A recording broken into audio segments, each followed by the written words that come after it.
Hey everybody, my name is Brenda Stedemeyer and I work in the Wisconsin water industry.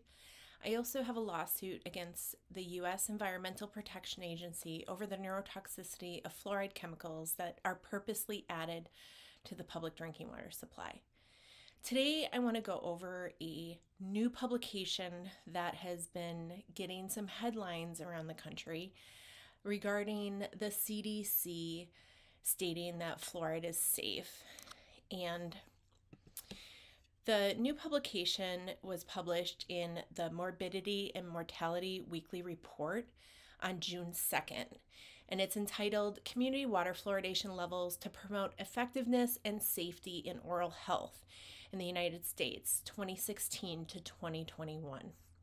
So this publication was done by Tracy Boehmer, who is a water fluoridation engineer for the CDC. I don't think Theresa or Tracy is the most critically thinking person when it comes to fluoride, and I believe that this is why she got the position that she is in, because I know other people who had interviewed for that position and they had concerns about the recent fluoride lawsuit and some of the claims that CDC makes regarding the safety of fluoridation and the citations that the CDC uses on their website. So I just want to go over this new publication. And, it starts off saying that drinking water fluoridated at the level recommended by the U.S. Public Health Service reduces dental cavities by approximately 25% in children and adults. And when you go to that citation, it references the CDC. So a little background on me. I went to school for cellular molecular biology at UWGB, and when we did science writing, we were not allowed to use government agencies as a citation because there's a lot of politics that goes into certain positions or statements that these government agencies publish. So we always had to rely on primary research, peer-reviewed journal articles that were considered primary research. And the CDC is considered a secondary research source. So when we go to the first reference and we click the CDC citation link, it goes to their community water fluoridation page, and it states in the second paragraph, drinking fluoridated water keeps teeth strong and reduces cavities, also called tooth decay, by about 25% in children and adults. And there is no citation for this. It does have a link to a study that, it's not even a study, it's just, a page that they put together on cost saving, which, a lot of the references are, secondary sources again. There is one citation on the economic evaluation of water fluoridation from 2001. I'm very familiar with this publication. It did not take dental fluorosis damage into account. It did not take the cost of continually monitoring the fluoride levels in drinking water. A lot of utilities have to test for it daily. Sometimes they test for it multiple times per day, and they need to keep track of that. And that requires a lot of labor that is not typically accounted for when they do these economic estimates on the fluoride benefit and cost. The newest one that they cite is from 2012, another one from 2007. But let me go back to the publication that I am critiquing today. So this publication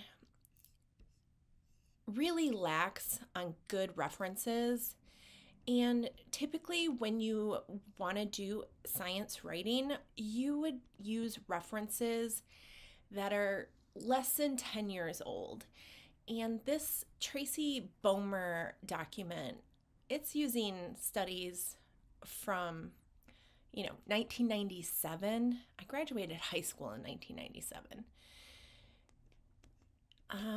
It doesn't really have any good sources to, claim safety in oral health.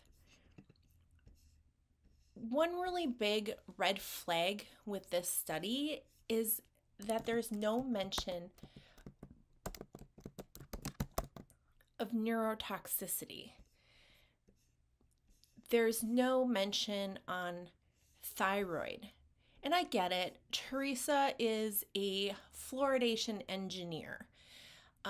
She probably doesn't have the ability to really understand the research on neurotoxicity and thyroid.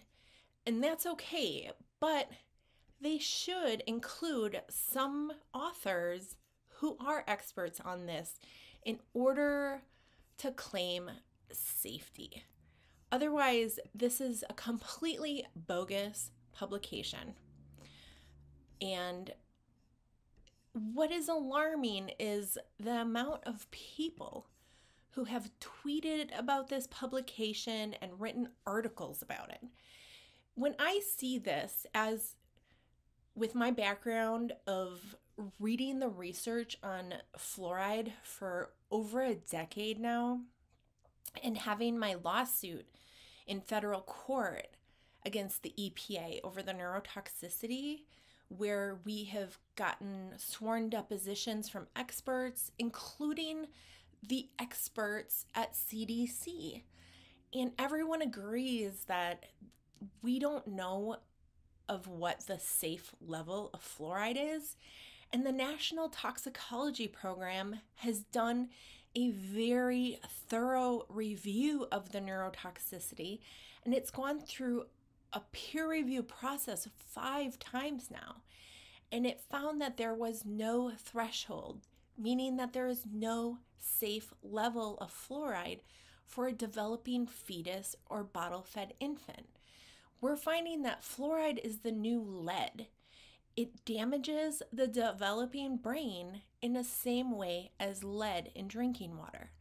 So when I see this publication from the CDC and Tracy Boehmer, it really makes me lose confidence in CDC, and it's a completely bogus publication that avoids looking at things that will find fluoride is not safe. That's why they didn't look at the neurotoxicity and mention neurotoxicity, because if they did, they would not be able to use the word safe in this publication. Thank you so much for watching this. Don't forget to hit the like button and subscribe, and please share it. Have a great day.